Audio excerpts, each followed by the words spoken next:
The nuclear bomb, mankind's ultimate weapon, held by only a few nations in the aftermath of the Second World War. But as the number of countries with nuclear weapons expanded, so did worries. First over nuclear proliferation among states, and later over the transfer of nuclear technology to terror groups.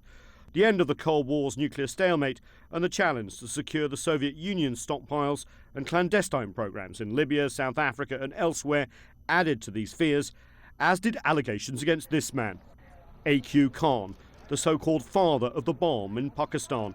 Khan was accused of selling nuclear secrets to Iran, the DPRK and beyond. And while terrorists have yet to use a nuclear device, that's not for the lack of trying.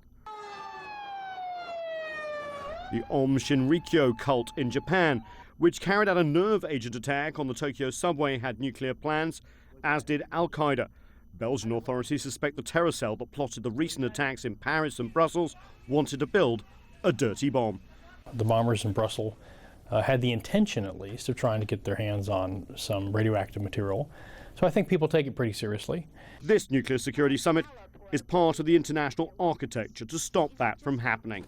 The US hosts say the international community has made great strides in securing more than 2,000 metric tons of nuclear material held by the world's civilian and military programs.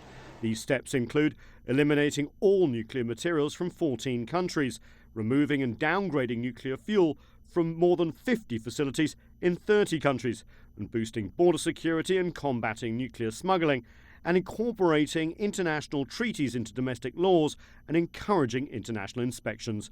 But while nations come together to combat the threat of nuclear terrorism, there are national security issues that sometimes get in the way. Many countries are reluctant to allow full access to inspectors, which could reveal state and commercial secrets, and even strategy. The extent of state-to-state foreign assistance is something that it's unfortunately all too easy to look past. Sometimes we think that a nuclear program or a missile program, for instance, merely is confined within the borders of a particular country, and that, of course, is not the case.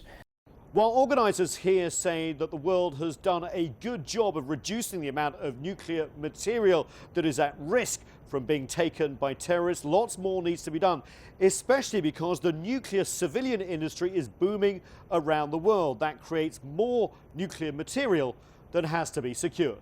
Nathan King, CCTV, Washington.